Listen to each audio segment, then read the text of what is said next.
ya hemos transitado gran parte de este camino tan hermoso que ha sido esta Pascua 2025, que hemos vivido juntos y hemos absorbido tanta enseñanza, tanta riqueza que tiene la palabra del Señor para cada uno de nosotros.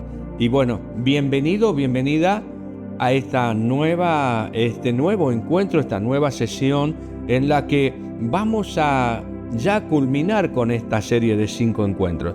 Ya hemos visto varios temas, pero hoy queremos ver especialmente lo que tiene que ver con la resurrección del Señor. Quizás el momento más cúlmine, el principal momento, el eje sobre el que gira nuestra fe cristiana, nuestra salvación, que tiene que ver justamente con la resurrección de nuestro Señor Jesucristo, porque Él vive.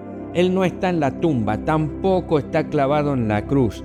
Él vive, Él está sentado a la diestra del trono de Dios, como nos dice la palabra del Señor, pero también vive en nuestros corazones por su obra tan maravillosa a nuestro favor.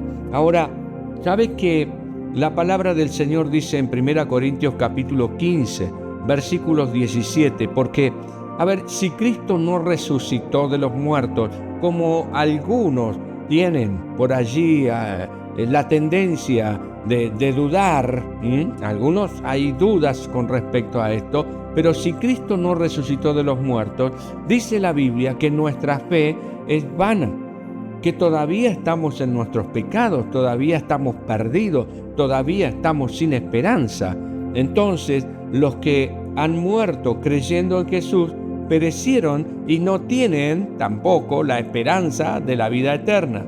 Ahora, si en esta vida solamente esperamos en Cristo, que no resucitó según algunos piensan, dicen, entonces somos los más dignos de conmiseración de todos los hombres.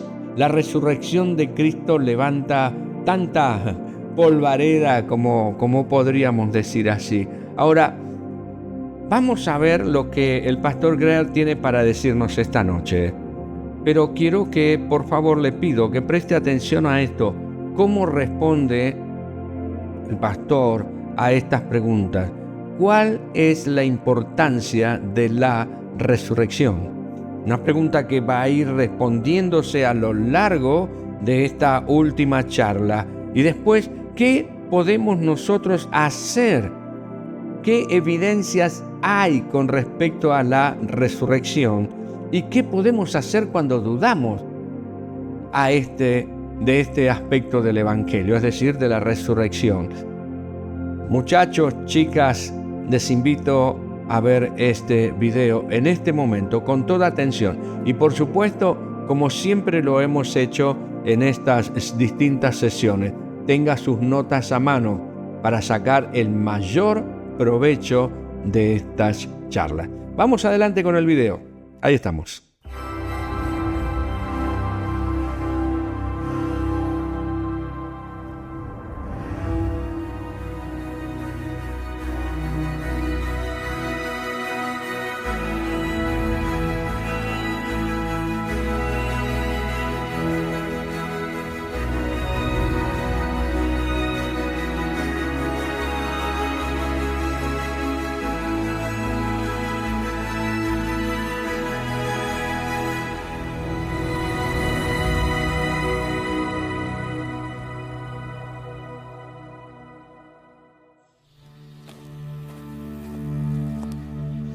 Al amanecer del primer día de la semana, María Magdalena y la otra María fueron a visitar el sepulcro.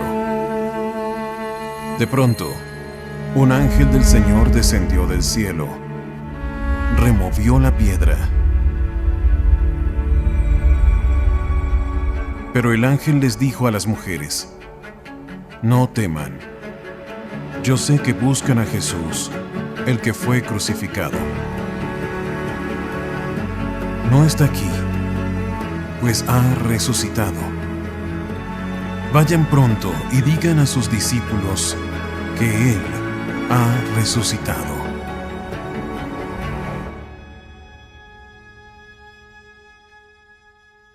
La resurrección es el evento más importante de toda la historia. Que Jesús haya muerto por nuestros pecados y que haya resucitado de la tumba, lo cambian todo. Si Él no resucitó de entre los muertos, entonces esta es solo la bonita historia de un mártir que se enfrentó a la injusticia. Pero si Jesús resucitó, es mucho más que eso. Si la resurrección ocurrió o no, y qué significa si ocurrió, es la pregunta más importante que se harán en toda su vida. Primero, quiero que echemos un vistazo a lo que dice Mateo sobre la resurrección. Lo tienen en sus Biblias en Mateo 28, del 1 al 20. Recuerden que Mateo fue uno de los discípulos que estuvo allí mientras ocurría esto. Así que él presenció personalmente lo que escribe en Mateo 28. Quiero señalar algunas cosas de este capítulo. Lo primero que quiero señalar es que Mateo nos dice en Mateo 28:8 que la resurrección causó temor, mejor dicho, asombro. Causó asombro y gran gozo en las mujeres que lo descubrieron. ¿Cómo podría ser de otra manera? La resurrección, si ocurrió, debería dejarnos completamente asombrados. Significa que Jesús es quien afirmó ser y que logró lo que afirmó lograr. El Hijo de Dios, el Creador de las estrellas y de las galaxias, nuestro Creador, pisó esta tierra. Entró en nuestro dolor, en nuestra vergüenza y en nuestro pecado. Cargó con esas cosas y murió en nuestro lugar. Si ocurrió, la resurrección no solo debería asombrarnos, también debería causarnos gozo ilimitado, porque significaría que todas las promesas de Jesús son verdaderas. Dios realmente nos ama y realmente nos llevará a un lugar donde ya no habrá desgracia, dolor ni llanto. Todas las experiencias malas y dolorosas que atravesamos no son permanentes ni definitivas. Dios realmente sacará algo bueno de todo eso y pronto nos llevará a un lugar donde Él enjugará cada lágrima y, en las tristemente célebres palabras de J.R.R. Tolkien, Él deshará todas las cosas tristes. Eso es lo primero. Lo segundo que nos muestra Mateo es que los relatos acerca de la resurrección son confiables. ¿Cómo es eso? Hay un pequeño detalle en Mateo que nos muestra que Él no está inventando nada. Él dice que la tumba vacía fue descubierta por mujeres. Pensarán, ¿y eso qué demuestra? Gran pregunta. En aquellos días, el testimonio de mujeres no era confiable. Ni siquiera era válido en la corte.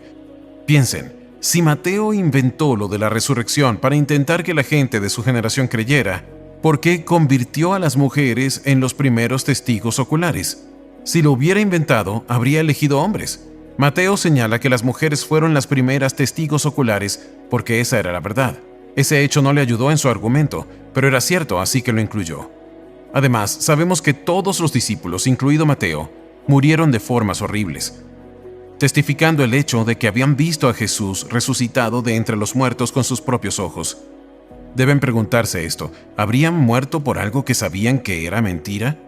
Claro, muchas personas mienten, pero solo edificarían sus vidas en torno a mentiras si creyeran que podrían ganar algo mintiendo, ¿verdad? Hay gente que edificaría su vida sobre mentiras si ganara dinero, por ejemplo, o poder o prestigio a través de dichas mentiras. Pero, ¿qué ganaron los apóstoles con su supuesta mentira? Fueron perseguidos toda su vida, fueron pobres, los torturaron y los ejecutaron. Pero unánimes, todos se enfrentaron a la muerte diciendo: lo vimos, no podemos evitar hablar de lo que vimos y oímos, lo vimos con nuestros propios ojos.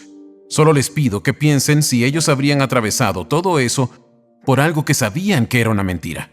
La famosa frase de Blaise Pascal, el filósofo francés del siglo XVII, dice así: creo en los testigos que están dispuestos a que les corten la garganta. Y por cierto, estos 11 apóstoles no fueron los únicos. En el Nuevo Testamento se señalan a cientos de personas aún vivas al momento de su escritura que podían confirmar la resurrección.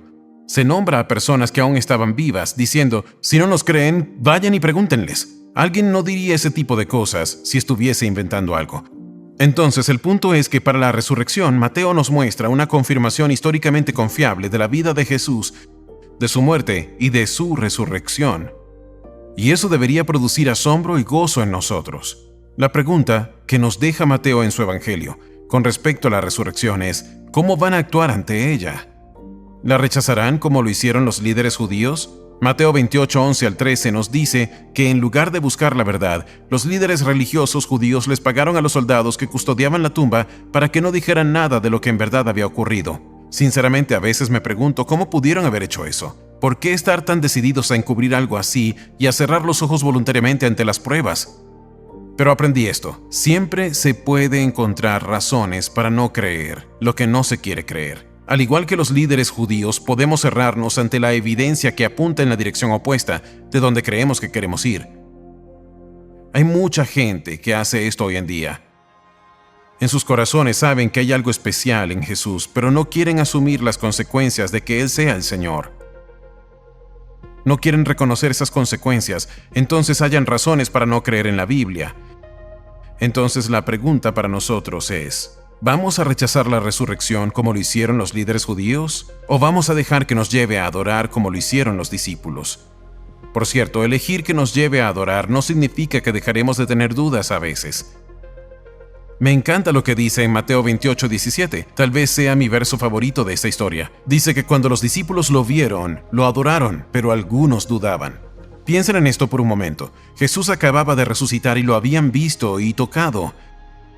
Y en Mateo 28, Jesús comenzó su ascensión al cielo. Sin embargo, algunos estaban viendo esto y ¿dudaban? Amigos, ¿cómo es posible que dudaran? Es decir, Jesús estaba flotando en el aire. Ese era el momento de dejar de dudar. Aunque en realidad eso me consuela.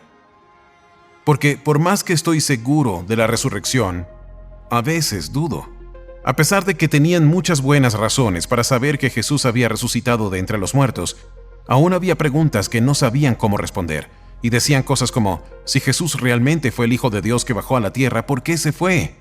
¿Por qué no derrocó a los romanos? ¿Por qué no trajo paz a la tierra? Yo sigo haciéndome preguntas difíciles desde mi intelecto. Si Jesús es quien dice ser, ¿por qué sigue habiendo tanta maldad y sufrimiento en el mundo? ¿Por qué hay tanta gente que todavía no cree? ¿Por qué Dios no contesta esta oración o aquella? Tristemente hay gente que deja de creer por estas dudas. En esencia, dejan que sus dudas los lleven a negar la resurrección. Pero me pregunto esto: ¿y si en lugar de dudar acerca de la resurrección comenzamos a usarla para llevarnos a dudar de nuestras dudas?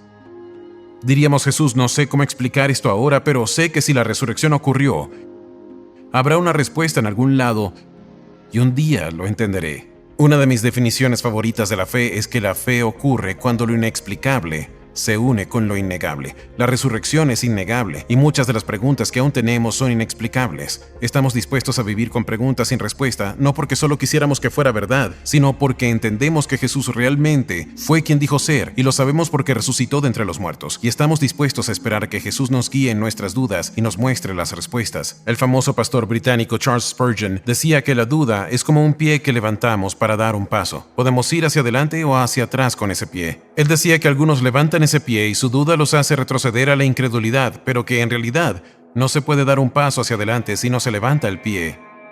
Levantar ese pie, hacer esa pregunta, luchar con esa duda puede ser el comienzo de un caminar más cercano y con mayor confianza en Jesús. La última pregunta con la que Mateo nos desafía en este capítulo es esta: ¿abrazarán la gran comisión que Jesús les dio a sus discípulos antes de ascender al cielo? Esa gran comisión consiste en ir a todo el mundo y contarle a todos las buenas noticias acerca de Jesús. Amigos, aún hay tantas personas que no saben de esto, que no oyeron que Jesús pagó el precio completo por sus pecados, que ha derrotado a la muerte y vencido a la tumba por ellos. Todos en todas partes necesitan escuchar esto porque Jesús murió por todos. Evangelio en griego significa literalmente buenas noticias, pero es como solía decir el teólogo Carl F. H. Henry: el Evangelio es una buena noticia para aquel que la recibe a tiempo. Al final de Mateo, Jesús nos dice que los discípulos y los que creemos somos responsables de llevar este mensaje a todo el mundo, a aquellos que necesitan escucharlo. Esta generación de cristianos es responsable de esta generación de almas en todo el mundo. Él dice que irá con nosotros y nos ayudará, pero es nuestra responsabilidad. Creyentes, escuchen, tenemos el único mensaje que puede salvar a la gente del pecado, que puede darles una nueva vida y una esperanza más allá de la tumba. ¿Cuál es ese mensaje? Ya lo hemos visto en 5 sesiones. Jesús en mi lugar. Jesús fue traicionado por mí, abandonado en mi lugar, acusado en mi lugar y castigado en mi lugar, y ahora quiere vivir en mí y obrar a través de mí. ¿Cómo podríamos guardarnos eso para nosotros? Si tuvieran la cura para el cáncer, sabiendo que hay tanta gente que necesita desesperadamente esa cura, ¿se la guardarían para ustedes? Comprendan que lo que tenemos en el Evangelio es 10,000 millones de veces más importante que aún la cura para el cáncer, porque es la esperanza de la vida eterna. Terminemos este estudio regresando a esta pregunta tan importante que hemos repetido a lo largo de esta serie. ¿Cómo responderán ustedes ante Jesús? Él fue traicionado, abandonado, acusado, castigado y resucitado en lugar de ustedes. ¿Lo recibirán? ¿Dejarán que tome el control? ¿Dejarán que lo salve? Él ha hecho todo lo que hacía falta para salvarlos. ¿Confiarán en Él y le entregarían sus vidas plenamente? Jesús no solo murió por ustedes, murió en lugar de ustedes. La elección de recibir eso o no es de ustedes.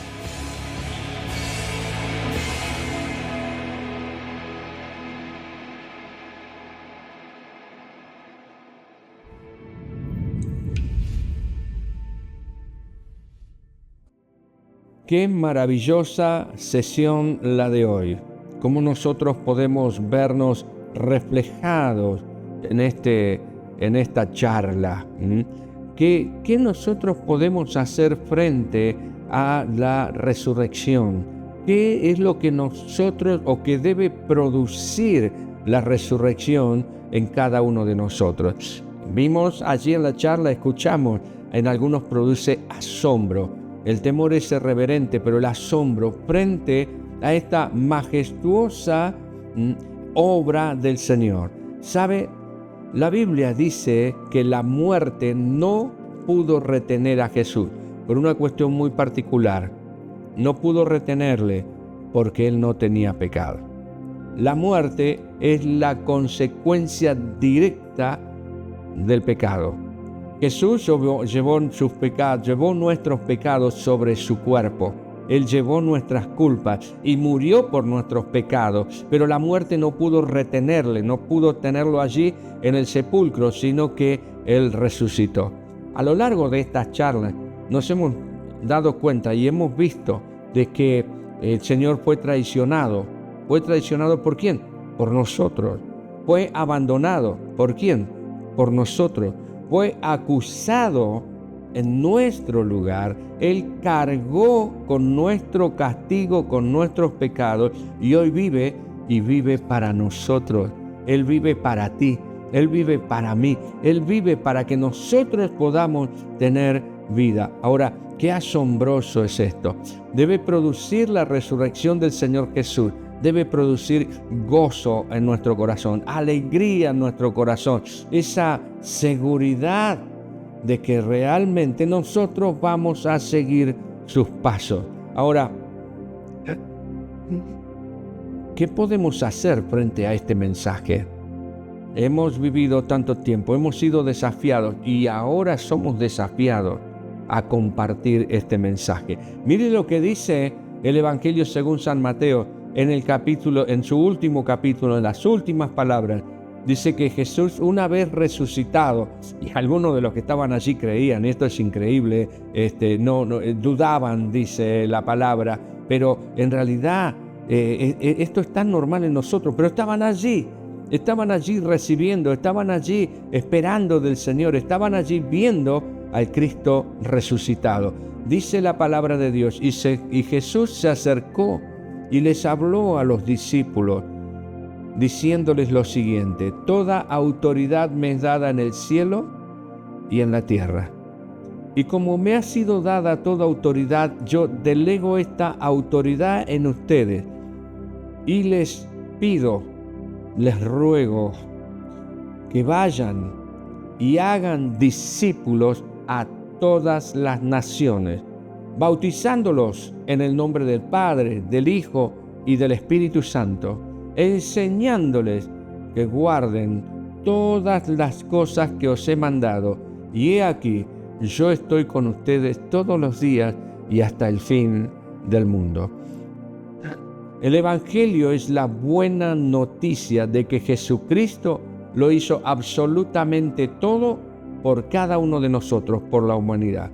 Mas Dios muestra su amor para con nosotros, decíamos hace unos días atrás, en que siendo aún pecadores, Cristo murió por nosotros.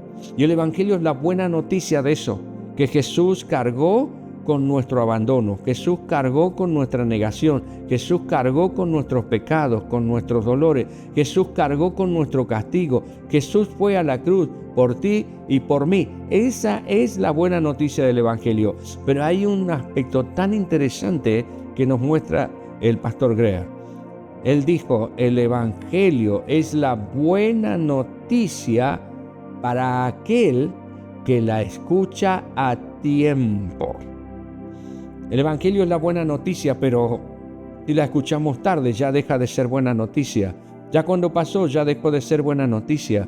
Jesús es la buena noticia, el Evangelio es la buena noticia de que Cristo dio su vida por nosotros. Y este es el momento que tú y yo como iglesia tomemos nuestro lugar para llevar este mensaje a quienes los necesitan.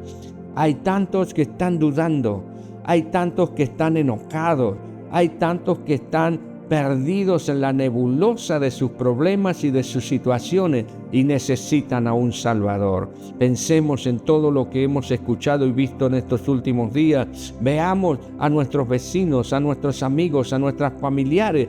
¿Hasta cuándo podremos nosotros no hablar? Debemos hablar de Jesucristo, llevarle la buena noticia en tanto y en cuanto ellos la puedan escuchar. ¿Cuándo es el momento? Amados hermanos, hermanas, Iglesia del Señor, cristianos, hoy es el momento.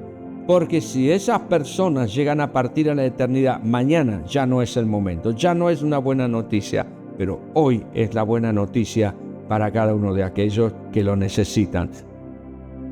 Pongamos nuestra vida en las manos del Señor y digámosle, Señor, aquí está mi corazón, aquí está mi vida, aquí están mis fuerzas, aquí está todo mi ser para dar a conocer las verdades del Evangelio de Jesucristo a aquellos que la necesitan.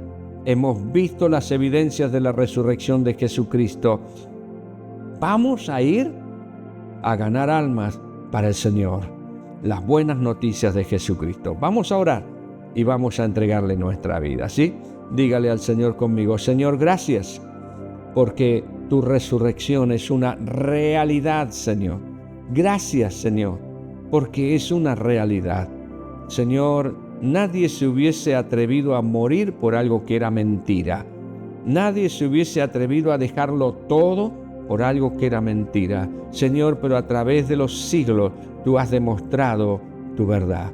Gracias porque tú no estás clavado en la cruz. Gracias porque tú no estás en la tumba. Gracias porque tú sí estás vivo y en cada uno de nuestros corazones. Señor, hoy rindo mi vida, rindo mi corazón para ser un heraldo, para ser un mensajero, para ser alguien que toma una decisión frente a este mensaje, y es llevar el Evangelio a aquellos que lo necesitan. Padre, toma nuestras vidas. Señor, bendigo a mis hermanos, hermanas, amigos, amigas, les bendigo allí donde se encuentran, que la gracia, la verdad y el poder del Evangelio de Jesucristo sean sobre su vida en una manera muy especial. Gracias, Señor, en el nombre de Jesús. Amén y amén. Gracias a Dios. Amigos, amigas, hermanos y hermanas, hemos llegado al final de esta serie, pero no al final de nuestros encuentros. Esté pendiente, si todavía no te has suscrito al canal, suscríbete al canal y activa la campanita de notificaciones para que cada vez que estemos emitiendo un mensaje o un programa como este, te llegue la notificación a tu dispositivo y puedas disfrutar del mensaje, de la palabra del Señor, de la bendición del Señor. También quiero comentarte lo siguiente. Puedes volver a ver estas charlas las veces que quieras. Tú tienes el vínculo, tú tienes el link allí, que ya seguramente los has guardado. No tienes más que volver a rever todo esto. Continúa escribiendo en tus notas, en tus apuntes. Sácale provecho a este tesoro maravilloso que Dios ha entregado en tus manos. Y por supuesto, siempre esperamos tus noticias. Escríbenos a la dirección de correo electrónico que aparece allí en pantalla. Vamos a tomar nota de tu testimonio, de tu pedido de oración, y si necesitas que nos contactemos contigo, por favor, háznoslo saber. Queremos ayudarte a comenzar a caminar con el Señor Jesucristo, a crecer en el camino del Señor, a conocerle mucho más a Él. Dios les bendiga en una manera muy, pero muy especial. Y ha sido realmente una bendición, una alegría compartir juntos esta Pascua 2025.